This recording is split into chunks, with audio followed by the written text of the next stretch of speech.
সুবহানাল্লাযী আসরা বিআবদিহি লাইলাম মিনাল মাসজিদিল হারাম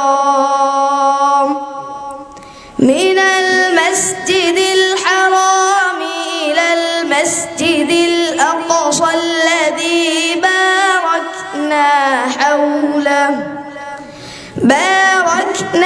হাওলাহু লিনুরিয়াহু মিন আয়াতিনা ইন্নাহু হুয়াস সামিউল বাসীর। এ পর্যায়ে ক্লাস 3-র ছাত্র, অত্র মাদ্রাসার ক্লাস 3-র ছাত্র আল মামুন আপনাদের সামনে একটা হামদে বারি তাআলা পেশ করছেন। মা তুমি চলে গেলে ছেড়ে আমায়, দিবানিশি আমি ডাকি তোমায়, দিবানিশি আমি ডাকি তোমায়। মা তুমি চলে গেলে ছেড়ে আমায়, দিবানিশি আমি ডাকি তোমায়। মার ভালোবাসা নিয়ে একটা গজল গিয়ে আমাদেরকে মুগ্ধ করিলেন। আসলে মার কথাটা শুনলেই মনের ভিতরে একটা অন্য রকমের অনুভূতি জাগে। দুনিয়ার বুকে যারা আমরা মাকে হারিয়ে ফেলছি, আসলে ওই কষ্ট আর ওই ব্যথাটা আমরা বুঝতে পারি।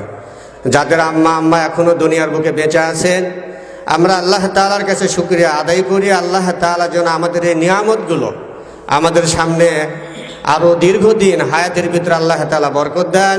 আল্লাহ আর রাসূলের শুনহ বসন, এলেম শিখিতে সবে করহ যতন।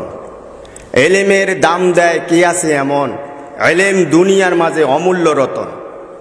ভাষা শিক্ষা বই পড়া নহেরে এলেম, নবী যাহা আনিয়াছে তাহাই এলেম।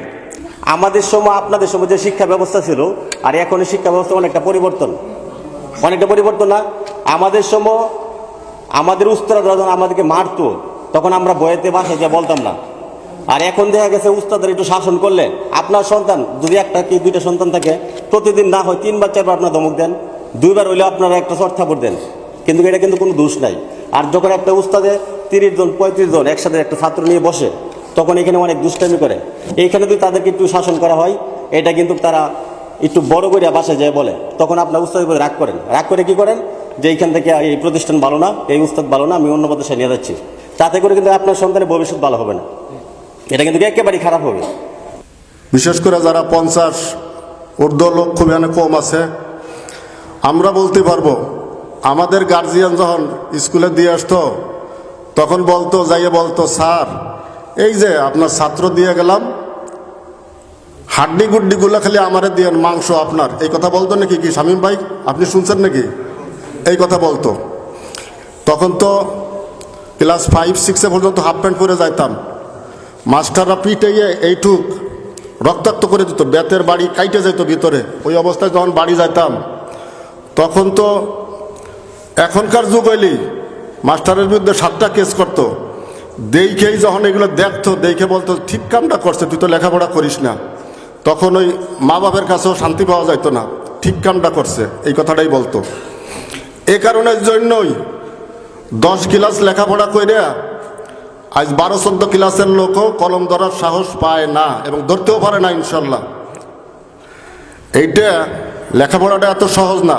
এটা যদি খুব সহজই হইতো তাহলে অনেকেই MA পাস করতে পারতো, অনেকেই আলেম হইতো, অনেকেই বক্তা হইতো, অনেকেই হাফেজ হইতো। এটা অনেক ধৈর্য লাগে। যেমন আমাদের দায়িত্ব আছে, গার্ডিয়ানদেরও দায়িত্ব আছে, মাদ্রাসা যারা হুজুর তাদেরও দায়িত্ব আছে, মাদ্রাসা যারা পরিচালনা আমরা আছি, আমাদের সার্বিক দায়িত্ব।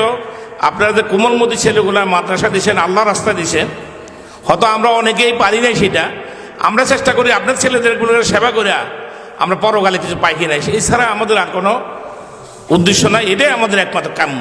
তার তোমরা বাচ্চারা যারা আসো, তোমাদের উদ্দেশ্যে কথা বলবো। তোমরা অনেক সময় যে ওয়াজ মাহফিল দেখো না, ভিডিও দেখো না, অনেক সুন্দর সুন্দর বক্তারা বক্তব্য দেয় না। আমরা তো অনেক টাকা খরচ করে বক্তা নিয়ে আসি, এই বক্তার পাশে দিয়ে আমরা অনেক সময় ছবি তুলি। তোমাদের কেউ ইচ্ছা আছে না এরকম বড় বক্তা হওয়ার? কার কার ইচ্ছা আছে? হাতের অত দেখি। আল্লাহ তোমাদের আশা কবুল করো। তোমরা যেন এই পদ্মা আবাসিক এই মাদ্রাসা থেকে বড় আলেম হয়ে বের হইতে পারো। ঠিক আছে, আমি তোমাদের জন্য দোয়া করবো। আল্লাহর পক্ষ থেকে যে কোরআন নাজিল হয়েছিল, সে কোরআন আল্লাহ রাসূলের মাধ্যমে যারা এই বক্ষে ধারণ করতেছে, এই ছোট ছোট কোমলমতি বাচ্চারা, তাদেরকে উৎসাহিত করার জন্য আজকে আমরা অভিভাবক সম্মেলন ডেকেছি। এবং ডেকেছি, আপনারা দেখেন, আমরা যদি কোনোখানে আমাদের কোনো ত্রুটি থাকে, যদি আপনাদের কোনো পরামর্শ থাকে, অবশ্যই আমরা আপনাদের পরামর্শ নেওয়ার জন্য, কোনো দিক নির্দেশনা থাকলে আমরা সেই দিক নির্দেশনা নেওয়ার জন্য আজকে আমরা আপনাদেরকে ডেকেছি।